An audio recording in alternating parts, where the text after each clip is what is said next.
My name is Sarah Mitchell. I'm 41, living in a quiet town near Burlington, Vermont. From the outside, my life looks like a postcard. A charming cedar shingle house sits among maples, glowing warm under autumn leaves. My son, Ethan 17, is kind, sharp, always sketching in his notebook. My husband, David 44, runs operations for a tech firm, jetting off to places I only see in his expense reports. People envy us. They see the tidy lawn, Ethan's honor roll certificates, David's polished smile in our framed photos. But envy is a trick. It blinds you to the cracks. For 16 years, I've held this house together while David's job pulls him away. He started with week-long trips when Ethan was a toddler. Soon it was months. Now he's home only for winter holidays and his father's memorial. At first, I didn't mind. His salary meant Ethan could grow up here, in this cozy home, with good schools. I left my graphic design career to raise him. Every scraped knee, every science fair, every midnight cough, I was there. Alone. David used to call, his voice soft. "You're incredible, Sarah." Those words stopped years ago. His texts now. "Busy. Can't talk. Later." I filled the silence. 2 years ago, I started teaching pottery at a studio in town. A small gig, a 12-minute drive. Shaping clay, I felt alive. Not just Ethan's mom or David's wife. Me. Then I began writing. Not a journal. A story. Under the pen name, S.J. Harlow, I poured my heart into a character. A woman unraveling hidden lies truths. Short posts on a fiction site grew into a novel. Thousands read it online. Nobody knows it's me. Not David. Not Ethan. It's my secret, a pulse in the dark. Our marriage isn't fire or ice. It's a still pond. No screaming fights. No passion either. Just routine. David drifts in bringing gifts, a scarf, a gadget. He asks, "Everything good?" Eats, promises more time, leaves. I nod, playing my part. Ethan sketches quietly. We act normal. I keep thinking, for Ethan. For family. Love endures, right? If you wait long enough, it returns. That's what I told myself. Until one snowy January night. My phone lit up at 2 a.m. David's. A video call, rare after weeks of silence. His face appeared shadowed. No smile. His eyes hard. "Sarah, we're done." For words cold as frost. My chest tightened. "What?" I whispered. He repeated it, steady. "I want a divorce." The screen froze, his face a ghost. The call dropped. My hands shook. Not tears. Not anger. A hollow ache, spreading slow. 2 days later, a courier knocked. A thick envelope, sender. D. Mitchell, from a Seattle office. Inside, divorce papers. Neatly typed. Asset splits highlighted in blue. A post-it note, his handwriting. "Thank you, Sarah. Let's move forward. Be out by summer." Out. My home. Ethan's home. No sorry. No reason. Just out. I stood by the sink, note trembling in my fist. The house creaked. Ethan was at school. Silence screamed. I called David. 7 rings. He answered, voice flat. "Sarah, don't make this hard." Hard. I snapped. "You send papers, tell me to leave our home, and I'm making it hard?" He sighed. "We've been apart years. I'm in Seattle. You're in Vermont. That's no marriage." "Your choice, David." I stayed for Ethan, for us. Silence. Then, review the papers. I'll cover Ethan till he's 18. Moving costs too. I laughed, sharp, no warmth. 18? He's a junior. That's 2 years. You think it's that easy? He paused. "Ethan stays with you. I'm not fighting for custody. I'll send money. That's it." His next words cut deeper. "The house is in my mother's trust. It's Mitchell property. You can't stay." My breath caught. 16 years. Every curtain I hung, every floor I scrubbed, every garden bulb I planted. A guest. That's what I was.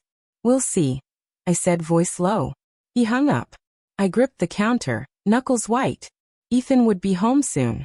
I slid the envelope into a drawer, made pasta, smiled when he walked in. "Good day?" I asked. He nodded, sketching. I played normal. Inside, I was already plotting. That night, I sat alone. The papers glared from the drawer. David's note burned in my mind. Be out. No. I wasn't leaving. Not my home. Not Ethan's. I wasn't the one who broke this. I opened my laptop, stared at my novel. My character fought lies with quiet strength. Could I? I didn't know. But I'd try. For Ethan. For me. This wasn't the end. It was the start. The words were done, echoed like a pulse. David's voice, cold and final, looped in my head. I sat at the kitchen table, the divorce papers hidden in the drawer. My hands still shook from his call 2 days ago. I hadn't told Ethan. He didn't need to know yet. He was 17, focused on his sketches, his senior year looming. I wanted to shield him. But the weight of David's demand pressed harder. Be out by summer. My home. Our home. The cedar walls I'd painted, the garden I'd tended. He thought he could erase us. I called him again, 3 days after the papers arrived. The phone rang 10 times. His voice, when it came, was clipped. Sarah, sign the papers. No greeting. No softness. Why now? I asked, voice steady despite the knot in my chest. Why the rush? He paused. Too long. It's time. We're not a family anymore. My grip tightened on the phone. You decided that alone. I stayed. I raised Ethan. I kept this house alive. He sighed like I was a child arguing. I'm in Seattle. You're there. It's over. I'll pay for Ethan till 18. Just sign. I laughed, sharp and hollow. Till 18? He's got college ahead. You think 2 years of checks make you a father? Silence. Then. I'm not fighting for custody. You keep him. I'll cover moving costs. Moving costs. Like I was a tenant being evicted. The house, he added.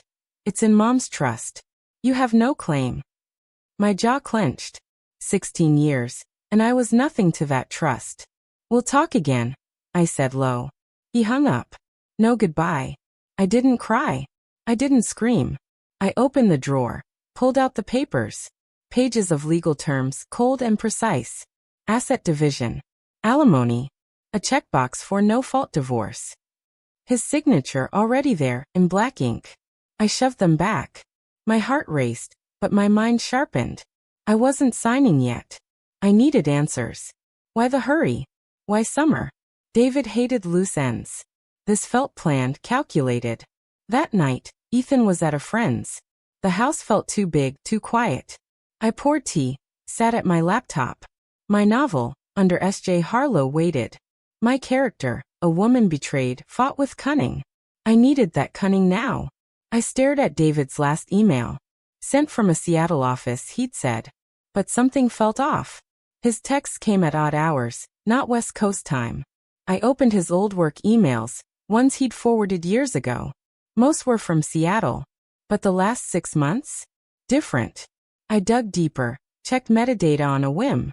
The IP addresses weren't Seattle. They traced to Burlington, New Hampshire. 2 hours away. Not across the country. My stomach twisted. Why lie? I sipped my tea, hands steady now. I needed more. I found an online service, not a shady detective, just a woman named Karen, a former paralegal who traced assets for divorce cases. I emailed her David's recent travel schedules, the New Hampshire IP, his Seattle office address. 3 days, she replied. I'll find something. I didn't sleep that night. My mind spun. Was he hiding money? A job change? Something worse? On the 4th day, Karen's email arrived. A single photo attached. My breath caught. David, standing on a porch in a small New Hampshire town. A grocery bag in one hand. Beside him, a woman, late 20s, auburn hair, laughing. A girl, maybe 5, clung to her leg, holding a stuffed rabbit. Behind them, a blue SUV David swore he'd traded in last year. The woman's name, Karen wrote, was Emily Carter, a preschool teacher. The girl, Lily Carter, no father listed on her birth certificate. David had a leased apartment nearby, separate from their house, to keep his work address clean. I stared at the photo. Not just an affair. A whole life. A family. He wasn't in Seattle. He was 2 hours away, playing father to another child. My chest burned, Not with jealousy but with rage. He'd built this while I raised Ethan, kept his house, waited for his calls. And now he wanted me out. To bring them here? To our home? The audacity choked me. I didn't call him. Not yet. I printed the photo, tucked it with the divorce papers. My hands didn't shake anymore. I opened my laptop, started an email. Attached the photo. My message was short. Full college tuition for Ethan. Legal fees. Moving costs. Or this goes to court. I hit send. 10 minutes later, my phone buzzed. David. Sarah, let's talk. His voice cracked. Talk. I said calm. No more lies.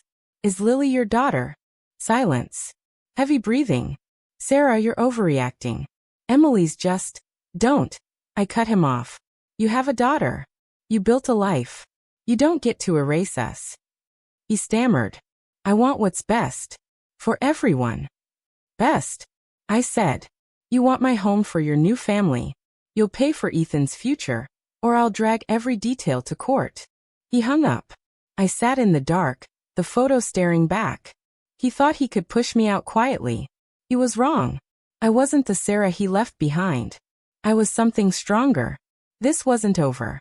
It was just beginning. David's silence after our call was deafening. His secret life, Emily Lily, the New Hampshire house, sat like a stone in my gut. I hadn't told Ethan. Not yet. He was 17, sketching in his room, unaware of the storm brewing. I wanted to protect him, but the truth was clawing its way out. The divorce papers still lay in the drawer, David's post-it note mocking me. Be out by summer. My home. Ethan's home. The cedar walls I'd painted, the maple tree we'd planted when he was 6. David thought he could sweep us aside for his new family. He underestimated me. I sat at my desk, the photo from Karen, the investigator, pinned to the corkboard. David on that porch, smiling with Emily and Lily. A life he hid while I raised our son alone. My anger wasn't loud. It was sharp, precise, like a blade honing itself. I opened my laptop, reread my email to him. Full college tuition for Ethan. Legal fees. Moving costs. Or court. He hadn't replied. Not in words. But his silence screamed guilt. I knew he'd call soon. He hated messes, especially ones that could stain his perfect image. I needed more than a photo. I needed proof that would hold up. I emailed Karen again, asking for deeper records, leases, bank statements, anything tying David to Emily's life. 2 days, she wrote back. While I waited, I dug into the divorce papers. The asset list was sterile. Savings, cars, the house in his mother's trust. No mention of the 16 years I'd poured into this home. No nod to the career I'd paused. The nights I'd sat up with Ethan's fevers. The family dinners I'd cooked alone. Just numbers and checkboxes. My name. Barely a footnote. Karen's next email came late, past midnight. A zip file. Inside, a lease for David's New Hampshire apartment, signed under his name. Bank transfers to Emily Carter, labeled consulting fees. A car registration for the blue SUV, still in his name. And a school enrollment form for Lily, listing David as an emergency contact. My heart thudded. He wasn't just visiting. He was rooted there. A father to her, while Ethan got texts and holiday gifts. I printed everything, stacked it neatly. My hands were steady now. I called David the next morning. 5 rings. His voice tense. Sarah, what do you want? No pretense now. You know what? I said. Ethan's college paid in full. My legal fees. A fair split. Or I take this to court, Lily, Emily, the apartment, all of it. He laughed, brittle. You're bluffing. You won't drag Ethan through that. Try me. I said, voice low. I'm not the one hiding a second family. Silence. Then, you're making this ugly. You made it ugly, David. I'm just making it honest. He hung up. I expected that. David avoided conflict like it was poison. But I wasn't backing down. I contacted a lawyer, a woman named Rachel who specialized in family law. She worked out of a small office in Burlington, her desk cluttered with coffee mugs and case files. I showed her the papers, Karen's evidence, the trust details. She leaned back, glasses perched on her nose. He's banking on you folding, she said. The trust is tricky, but we can fight it. His double life? That's leverage. I nodded. I want Ethan secure. College, home, everything. She smiled. Then we negotiate hard. Rachel drafted a counter-proposal. Full college funding for Ethan, not just until 18. Reimbursement for my legal costs. A revised asset split. Acknowledging my years maintaining the household. And a demand to clarify the house trust. I sent it to David's lawyer, a faceless name in Seattle. No response. But I knew he'd read it. I could feel his panic across the miles. That night, Ethan came home from art club. He dropped his backpack, grabbed an apple. You okay, Mom? He asked, eyes sharp. He'd always seen more than he let on. Fine, I lied, stirring soup. He didn't push, just sketched at the table. I watched him, his pencil moving in sure strokes. He deserved better than a father who'd trade him for a new start. I deserved better than being erased. 2 days later, David texted. Let's meet. This weekend. My terms. My pulse quickened. He was coming here. To our house. I replied, fine. Bring your lawyer if you want. No answer. I didn't expect one. I called Rachel, updated her. He's rattled, she said. Stay calm. We've got the upper hand. I hung up, stared at the photo again. Emily's smile, Lily's stuffed rabbit. David's lie exposed. Saturday morning he arrived. No lawyer. Just him in a gray coat, face drawn. He stepped inside like he still belonged. Sarah, he started. Let's keep this civil. I didn't smile. Civil? You sent papers to kick us out. You hid a daughter. His jaw tightened. It's not what you think. Then what is it? I asked, arms crossed. He looked away, to the window, the maple tree. Emily's a friend. Lily's complicated. Complicated. I slid the school form across the table. You're her emergency contact. That's not a friend. He sank into a chair, hands clasped. Sarah, I didn't plan this. But you did it, I said. You built a life 2 hours away. You lied to Ethan, to me. He didn't deny it. Just stared at the floor. I pulled out Rachel's proposal, set it beside the evidence. Sign this. Ethan's college. My fees. A fair split. Or we go to court, and everyone knows. His eyes flicked up, wide. You'd do that? To me? You did this, I said. Not me. He left without signing. But I saw the crack in his armor. He wasn't in control anymore. I closed the door, leaned against it. My novel's heroine would have smiled, knowing the fight was hers to win. I wasn't there yet. But I was close. Ethan's future, our home. I'd protect them. No matter what. David's visit left the air heavy. His footsteps echoed in my mind long after he drove away. He hadn't signed the counter-proposal. Not yet. But his eyes, wide, unsteady, betrayed him. He knew I had him cornered. The evidence of his secret life in New Hampshire. The lies about Seattle, the daughter he never mentioned. It was all there, stacked neatly in my folder. I didn't gloat. I didn't need to. This wasn't about revenge. It was about Ethan. Our home. My right to exist beyond the shadow David cast. I kept the routine normal for Ethan. Breakfast, school, art club. He didn't ask about his father's visit, but I caught him staring at an old photo on the mantel. Us at a lake, years ago, when David still laughed easily. You miss him? I asked once, casual. Ethan shrugged, pencil scratching his sketchpad. Not really. He's just not here.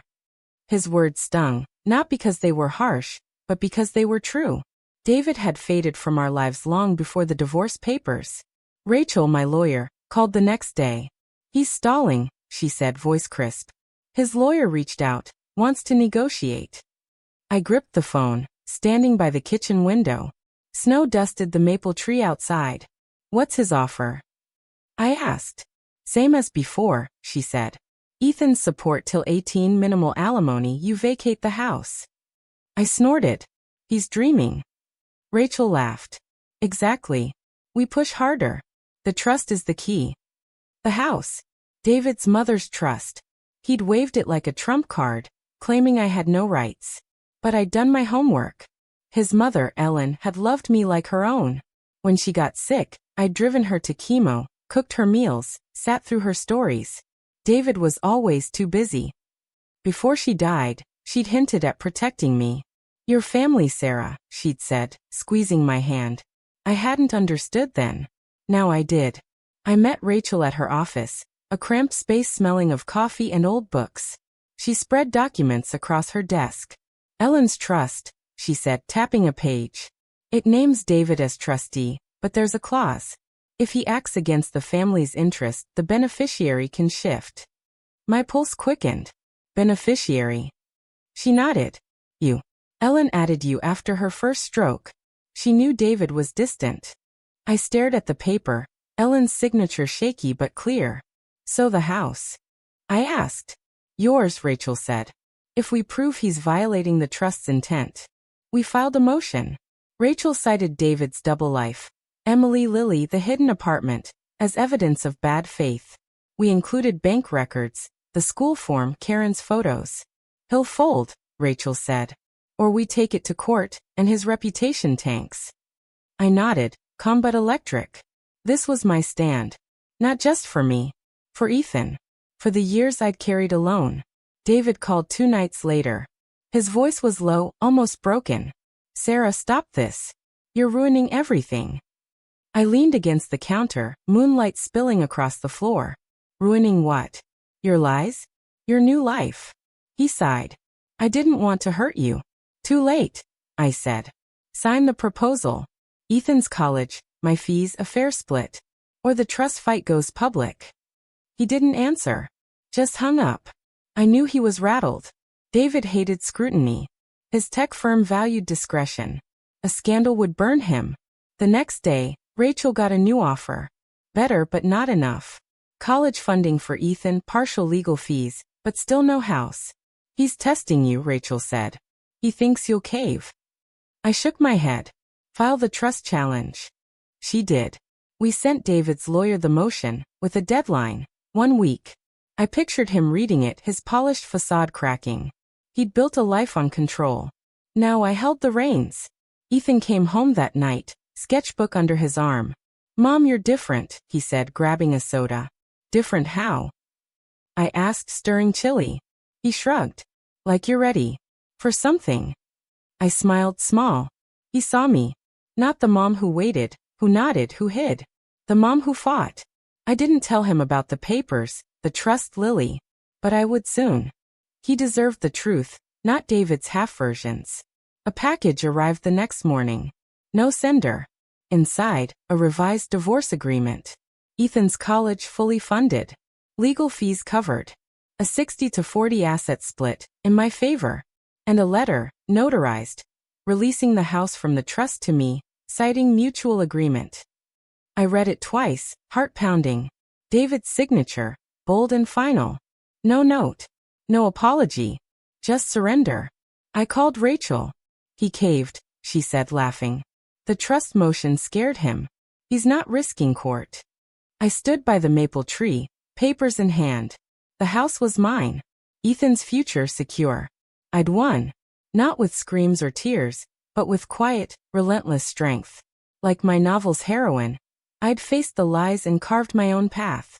David thought he could erase me. He was wrong. I wasn't done. My story, our story, was just beginning.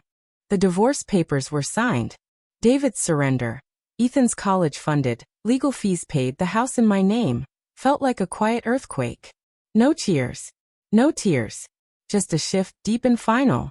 I stood in the kitchen, the notarized letter in my hand. The cedar walls around me glowing under morning light. This was our home now, Ethan's and mine, no longer tethered to David's lies. But the victory wasn't loud.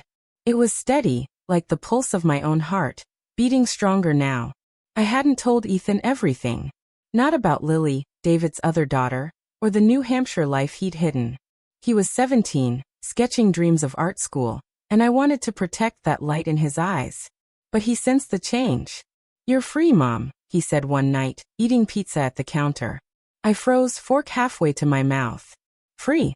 I asked. He shrugged, half smiling. Yeah. Like you're not waiting anymore. I nodded, throat tight. He saw me. Really saw me. My writing, my secret under S.J. Harlow, had been my lifeline. The novel I'd poured into, posted quietly online, had grown beyond my imagination. A woman breaking free from betrayal, her strength silent but fierce. Thousands followed her story, commented, shared. They didn't know S.J. Harlow was me, a 41-year-old mom in Vermont, shaping clay and raising a son alone. I'd kept it hidden, even from David. He'd called it a hobby once, dismissive. Now it was my power. 3 weeks after the papers were signed, an email landed. From Beacon Press, a small but respected publisher in Boston. Subject: acquisition offer for Maple Shadows. My novel. My breath caught. They wanted to publish it, with a deal for a limited TV series. A 5-figure advance, talks of international rights. My hands trembled as I read the terms. Not just money. Recognition. Proof I was more than the wife David left behind. I called Ethan into the living room, showed him the email. His eyes widened. "Mom, that's you?" he asked, pointing at S.J. Harlow's name. I nodded. He hugged me, fierce and quick. "You're a badass," he whispered. I laughed, eyes wet. We drove to Boston to sign the contract. Ethan insisted on coming, wearing a button-up shirt, his sketchbook tucked under his arm. The Beacon office smelled of ink and coffee, its windows overlooking a bustling street. I signed as S.J. Harlow, my pen steady. Ethan watched, grinning. Afterward, we ate burgers at a diner, rain tapping the windows. "You telling Dad?" he asked, stealing a fry. I paused, sipping my soda. "Maybe," I said. "When it's time." He nodded like he understood. Maybe he did. David called a week later. His voice was soft, almost fragile. "Sarah, I heard about the house. Mom's trust." I leaned against the counter, moonlight spilling across the floor. "You should have called her more," I said. "Not for the house. For her." He sighed. "I know I messed up. I didn't see you. Not really." I let the silence hang. Then calm. "I'm S.J. Harlow. Maple Shadows. The book you laughed at." A beat. "What?" he stammered. "No. That's you." "Yes," I said. "I wrote it. It's being published. TV series, too. None of it's yours." His breathing hitched. "Sarah, I didn't know." "You didn't look," I said, firm. "You saw a housewife. I was always more." I ended the call. No anger. Just truth. I'd studied property law, trusts and family rights, not to fight but to protect. To stand firm when betrayal came. The advance from Beacon arrived the next week. I didn't need David's checks anymore. I set up a college fund for Ethan, separate from the divorce terms. The rest went to the house, new paint, a studio for my pottery. A space for me. Ethan started his senior year, sketching bolder now, talking about art school in New York. He didn't ask about David, but one night, he showed me a drawing. A woman, strong, standing under a maple tree, light breaking through the leaves. "It's you," he said, shy. My heart swelled. I wasn't just his mom. I was his proof that you could rise. Even when the ground crumbled. David faded from our lives. No more calls. No more texts. I heard through a mutual friend he'd moved to a smaller role in his company, stuck in a New Hampshire branch. Emily, his other life, struggled with the weight of his choices. I didn't care. My story wasn't about them. It was about us. Ethan. Me. The home we'd fought for. The words I'd written, now reaching thousands. I wasn't waiting anymore. I was building. A year later, I stood on our porch, coffee warming my hands. Burlington's autumn painted the maples red and gold. Ethan was at art school, texting me sketches between classes. The house, now legally mine, hummed with new life. Pottery wheels in the garage, my manuscripts on the desk.